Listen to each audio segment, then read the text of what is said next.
Welcome guys, welcome to our YouTube channel. देखिए, आज के इस लर्निंग वीडियो में बात करेंगे कि जब भी हम कोई ट्रेड लेते हैं तो एक कॉन्ट्राडिक्शन होता है टाइम फ्रेम में। जैसे कि आप कोई भी टाइम फ्रेम पर काम कर रहे हो, मान लो कि आप 4 आवर पर काम कर रहे हो, तो आप क्या करते हो कि स्मॉलर टाइम फ्रेम पर आप 4 आवर के ट्रेड को अर्ली एंट्री करते हो आप 1 आवर के चार्ट पर। उसी तरीके से जब आप 1 आवर के टाइम फ्रेम पर ट्रेंड ट्रेडिंग करते हो, तो आपका जो एंट्री है वो 15 मिनट्स पर होता है, ठीक है? तो आज की इस लर्निंग वीडियो में हम लोग ये देखेंगे कि एक मैं डाउट सेशन ट्रेनिंग सेशन में कंडक्ट कर रहा था, और जो मेरे वो स्टूडेंट हैं वो एक्चुअल ट्रेड ले रहे हैं। अब उनको एक प्रॉब्लम ऐसी आई कि मैं सोचा कि अपनी जो कम्युनिटी है यूट्यूब पर उसकी उनके साथ भी ये चीज़ें मैं शेयर करूँ। अब देखिए, प्रॉब्लम क्या है, मैं आपको कोई एक टाइम फ्रेम पकड़ के बताता हूँ। 1 आवर 15 मिनट्स पर मैं आपको बताता हूँ 1 आवर 15 मिनट्स की ये प्रॉब्लम क्या है। अगर मान लो कि आप सेलिंग ट्रेड ले रहे हो, ठीक है? सेलिंग ट्रेड में क्या होता है कि 1 आवर के टाइम फ्रेम पर आप देख रहे हो कि मार्केट में इस तरह से सेलिंग आई। अब वापस से आप क्या करोगे कि एक सेलिंग के बाद क्या हुआ कि ये सपोर्ट लेवल था, ब्रेकडाउन हुआ, तो वापस से स्टॉक ऊपर जाएगा, तो यहाँ से चांसेस होते हैं कि मार्केट में एक सेलिंग आएगी, ठीक है? क्योंकि यहाँ पर एक रेंज का ब्रेकडाउन हुआ था, तो ये रेसिस्टेंस बनेगा और सेलिंग आएगी। अब देखिए, प्रॉब्लम कहाँ है। आप 1 आवर के ट्रेड को देख रहे हो, मतलब क्या है कि ये जो ट्रेंड है आपका, ध्यान से समझिएगा इसे। ये जो ट्रेड है आपका वो 1 आवर का ट्रेड है, जो कि निगेटिव ट्रेंड है, मार्केट नीचे की तरफ जा रहा है। और उसके बाद आप क्या कर रहे हो कि आप यहाँ से दोबारा जब ये पुल बैक आ रहा है, तो 15 मिनट्स पर आप इसमें फिर से एंट्री बनाना चाह रहे हो, ठीक है? अब एक कॉमन प्रॉब्लम क्या आती है कि जब ये बायर ऊपर आता है, मतलब ये एक काउंटर ट्रेंड है, या फिर आप इसे पुल बैक समझिए, जब ऊपर आता है तो इस एरिया में एक कंफ्यूजन, हमेशा एक कंफ्यूजन क्रिएट होगा, ठीक है? जब भी आप सेलिंग कर रहे हो, और इसका वाइस वर्सा है कि आप बाइंग कर रहे हो, तो सेम सिनेरियो होंगे। मैं एक अभी सेलिंग के तरफ का आपको बता रहा हूँ कि यहाँ पर आपको एक प्रॉब्लम आएगी कि जब आप ये 1 आवर का नेगेटिव ट्रेंड है, और इस एरिया में आपके जो सेटअप है, आपके जो पैरामीटर्स है, यहाँ लगाने के बाद भी एक प्रॉब्लम आएगी कि 1 आवर पे ये 1 आवर का ट्रेंड है। 15 मिनट्स आपको यहाँ पर, जिस पर आप ट्रेड ले रहे हैं, 15 मिनट्स आपको यहाँ पर दिखाएगी हर वो चीज़ जिससे सेलिंग होने वाली है, ठीक है? और आप एकदम बिल्कुल सही हो कि ट्रेंड के साथ हो, चांसेस आर हाई कि सेलिंग आप लोगे तो आप प्रॉफिटेबल होगे। यहाँ से यहाँ तक के जो टारगेट्स हैं, even more market will go, तो आप इसकी प्रॉफिट लोगे। लेकिन कंफ्यूजन ये है कि 15 मिनट्स आपको सेलिंग बता रहा है, और आप यहाँ पे 1 आवर के चार्ट पर आओगे ना, तो एक इनगल्फिंग बार आपको दिखेगा। ऐसा लगेगा कि इस सेलर को ये जो बायर है 1 आवर का, वो बीट करने वाला है। और आप क्या करोगे, आपको ये लगेगा कि ठीक है, ये जो मैंने सेटअप यहाँ पर बनाया है सेल के लिए, वो फेल होता दिख रहा है। तो आप अगर रेगुलरली ट्रेड कर रहे हो, आप प्रोप्राइटरी कंसेप्ट्स पे ट्रेड करते हो, प्रोफेशनल तरीके से ट्रेड कर रहे हो, तो आपको इस प्रॉब्लम पर आप कभी ना कभी पहुंचोगे। अगर आप अभी नहीं पहुंच पा रहे हो, तो ठीक है, आपको धीरे धीरे जैसे जैसे आप ट्रेनिंग आपकी कंप्लीट होगी, आप यहाँ पर आओगे, और यहाँ पर इसी प्रॉब्लम में फंसोगे कि हमेशा दो टाइम फ्रेम, मतलब एक हायर टाइम फ्रेम है और एक लोअर टाइम फ्रेम है, इसमें हमेशा एक कॉन्ट्राडिक्शन होगा, और आपको ये देखना है कि विन कौन करेगा, ठीक है ना? तो जनरली जो रूल है या फिर जो बताया जाता है कि 15 मिनट्स, जिस जो हायर टाइम फ्रेम है ना, वो हमेशा विन होता है। जो बिग प्लेयर्स होते हैं वो हमेशा विन होते हैं, लेकिन हमेशा सही ऐसा नहीं है। डिपेंड करता है कि आपका कंटेक्स्ट क्या है। कंटेक्स्ट क्या है, इस चीज़ को मैं आपको इस लर्निंग वीडियो में कंप्लीट करके बताऊंगा। कि दो मैं आपको एग्जांपल्स दूंगा जिसमें मैंने जो ट्रेड लिया है, और उस ट्रेड में आपको दिखाऊंगा कि यही सिनेरियोज, एक इनगल्फिंग बार या फिर 1 आवर, ऐसा कि वो लगता है कि ठीक है, इस एरिया को ब्रेक डाउन ऊपर की तरफ ब्रेकआउट कर देगा, ये जो सेटअप है वो फेल हो जाएगा, लेकिन वो चीज़ नहीं होती है। 1 आवर जो है वो लूज करता है और 50 मिनट्स विन करेगा। क्यों, उसके पीछे रीजंस को भी हम लोग देखेंगे, ठीक है? तो सबसे पहले मैं आपको ले चलता हूँ, ये एक सिल्वर का चार्ट, ठीक है? तो सिल्वर के चार्ट पर ये चीज़ मैं आपको दिखाता हूँ कि ये चीज़ें कैसे काम करती हैं। 1 आवर पे हम लोग आ जाते हैं। अब आप देखिए कि इस लेवल के ऊपर यहाँ से रेसिस्टेंस मिला है, यहाँ से मार्केट में आप देखिए कि इस सपोर्ट का ब्रेकडाउन हो गया। ठीक है, अब आप समझो कि कहाँ पर हो, इस सपोर्ट के एरिया पे हो। ठीक है, और इस कंसेप्ट को जो स्टूडेंट्स है वो जो इन कंसेप्ट को जानते हैं बहुत इजीली इसको समझ पाएंगे। अब आपका मार्केट यहाँ पर है, फिर से सपोर्ट का ब्रेकडाउन हुआ। अब आपको देखिए कि इस एरिया में ये 1 आवर के चार्ट पे ही यहाँ पर एक इनगल्फिंग बार है। 1 आवर के 1 आवर में जो सेलिंग इनिशिएट हुई थी उसको ये चैलेंज कर रहा है। थोड़ा और आगे बढ़ते हैं, आपको यही चीज़ समझनी है। आप देखिए ये 1 आवर का चार्ट, ठीक है, 1 आवर की कैंडल है। अब इसके बाद यहाँ पर अब आ गया सबसे बड़ा कंफ्यूजन कि आप जिस भी तरीके से ट्रेड ले रहे हो आपको ये लगेगा कि ठीक है अब आप लूज करने वाले हो, क्योंकि आपके स्टॉप लॉसेस कहाँ है, यहाँ पर है।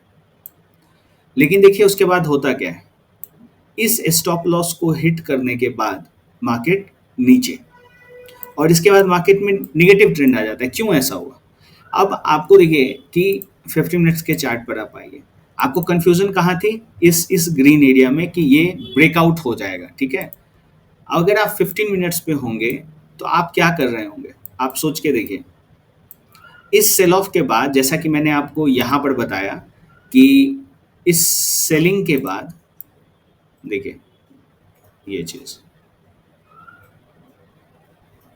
ठीक है, ये सिनेरियो है। इसमें हम लोगों ने ये देखा कि एक सेल ऑफ के बाद जब पुल बैक आता है तब यहाँ पर आप अपने सेटअप को ढूंढते हैं, और यहाँ पे 1 आवर की जो कैंडल है वो कंफ्यूजन क्रिएट करती है।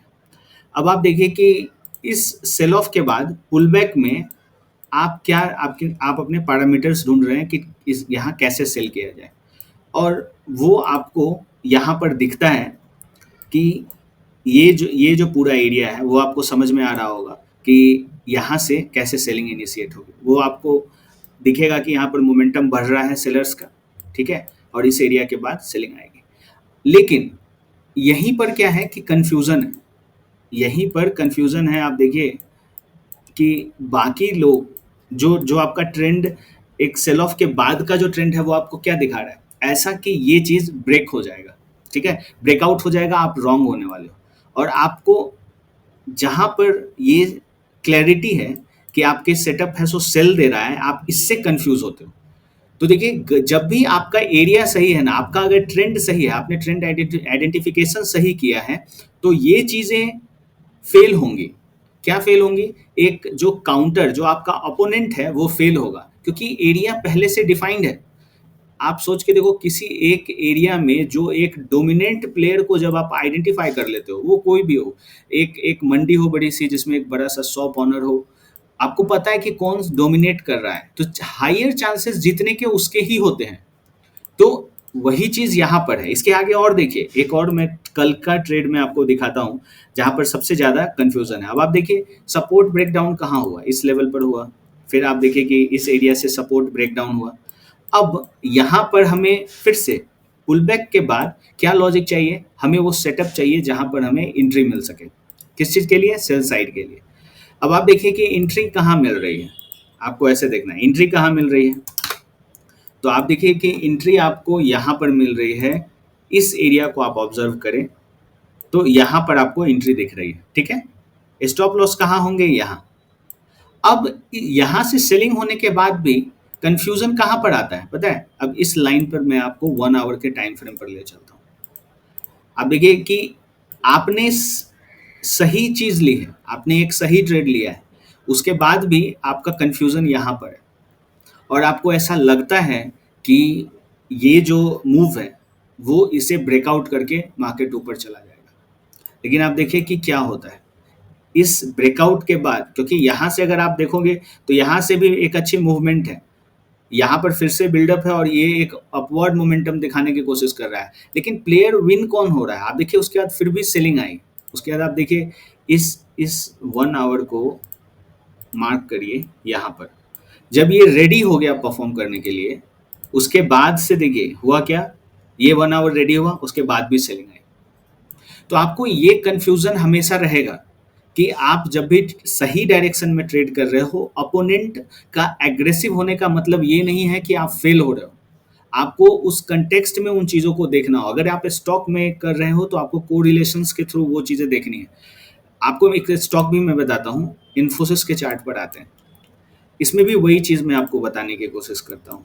देखिए, यहाँ पर आप देखिए, ये एक रेसिस्टेंस एरिया है, ये एक सपोर्ट एरिया है, ठीक है। अब इस सपोर्ट का ब्रेकडाउन हुआ यहाँ पर, ठीक है। अब सपोर्ट के एरिया के बाद जब ये ब्रेकडाउन हुआ, ये रेसिस्टेंस बनेगा, आप क्या करने वाले हो, 15 मिनट्स पर आओगे और आप यहाँ पर एंट्रीज आप प्लान करेंगे, ठीक है। तो जब भी मार्केट ऊपर के लेवल पर आएगा, आपको यहाँ पर इस एरिया में एंट्री मिलती है, ठीक है। स्टॉप लॉसेस इस हमेशा स्विंग हाई के ऊपर यहाँ पर रहेंगे, और आपको जो आपके जो टारगेट्स हैं वो यहाँ पर आप एक्सपेक्ट करते हो। लेकिन इसके बाद आपने यहाँ पर ट्रेड ले लिया, उसके बाद भी कंफ्यूजन कहाँ है, कंफ्यूजन इस एरिया में आपको आएगा, ठीक है। और ये चीज़ें मैं आपको इसलिए बता रहा हूँ कि अभी रिसेंटली ही मैंने जो एक डाउट सेशन कंडक्ट किया है अपने स्टूडेंट के साथ, उनको बार बार ये प्रॉब्लम आ रही है कि उनको ये भरोसा नहीं हो रहा है कि ये 1 आवर की कैंडल जब वो देखते हैं, आप देखिए कि यहाँ पर यही वो एरिया है, एक सही ट्रेड लेने के बाद भी 1 आवर की कैंडल इस तरह से आती है, अब उनको लगता है कि ठीक है, अब वो फेल हो गया, तो यहाँ से यहाँ तक वो राइड करके होल्ड कर रहे हैं पोजीशन को। लेकिन इस हैमर के बाद जब ये मूवमेंट आती है, तो ये कंफ्यूजन है कि ठीक है, ये ब्रेकआउट हो जाएगा, ठीक है। लेकिन होता क्या है, आप देखिए कि आपके उसी डर को बढ़ाने के बाद मार्केट नीचे और भी नीचे, तो यहाँ पर एक ट्रस्ट लेवल आपको बिल्डअप करना पड़ेगा। ट्रस्ट लेवल आएगा कैसे, आपको ये यकीन करना होगा कि एक एरिया में जो डोमिनेंट प्लेयर कौन सा है। आप देखिए कि ये है डोमिनेंट प्लेयर, इसी ने पूरी मूव को एक फ्लो में नीचे लाया। तो इस एरिया के अंदर में आपका ओपोनेंट कितना भी एग्रेसिव है, चांसेस आर हाई कि आप इस अगर सर्कल में हो, एक डोमिनेंट प्लेयर सेलर के सर्कल में हो, तो सेलिंग होने के चांसेस ज़्यादा हैं। हर वो चीज़ जो एग्रेसिव ओपोनेंट होगा आपके, उसके फेल होने के चांसेस ज़्यादा हैं।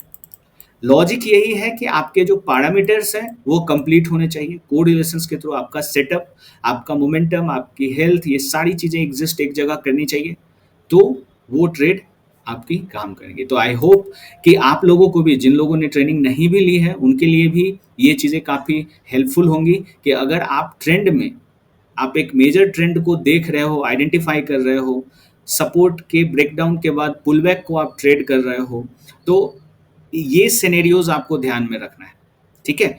ये सिनेरियोज आपको ध्यान में रखना है कि ये चीज़ें होंगी। अपोनेंट जो है एग्रेसिव हो सकता है, लेकिन चांसेस आर लेस कि वो आपके इस सर्कल को, आपके इस जोन को ब्रेक कर पाए।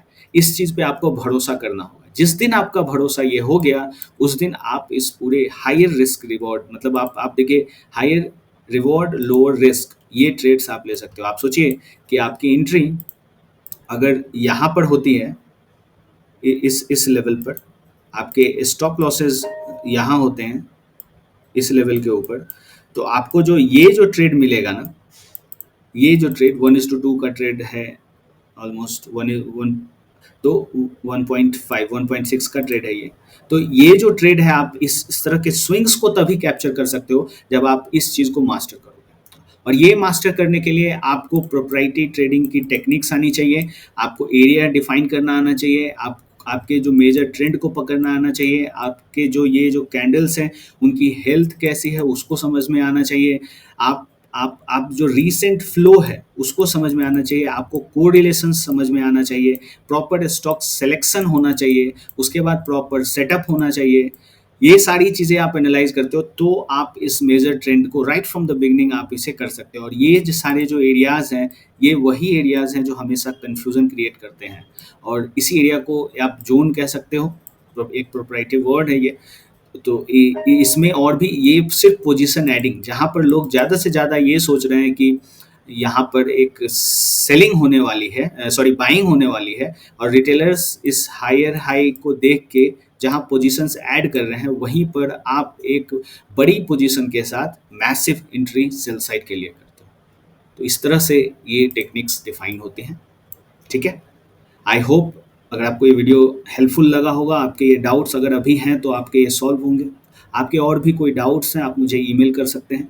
जिन लोगों के भी क्वेश्चंस, देखिए वीडियोस बनाने का पर्पस ये है कि आपके प्रॉब्लम्स का सॉल्यूशन होना चाहिए। जो भी प्रॉब्लम आप ट्रेडिंग में फेस कर रहे हो, तो आप जितना डिटेल्स हो आप मुझे लिखिए, ईमेल करिए।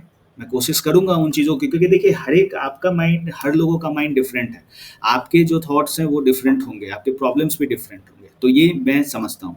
ठीक है, तो आई वेलकम यू। आपके जो भी प्रॉब्लम्स हैं आप मुझे ईमेल करिए, I will try to sort it out. Video अच्छी लगी हो तो ज़रूर लाइक करिए, और आप इन चीज़ों को अगर सीखना चाहते हैं please email me. Alright, thanks.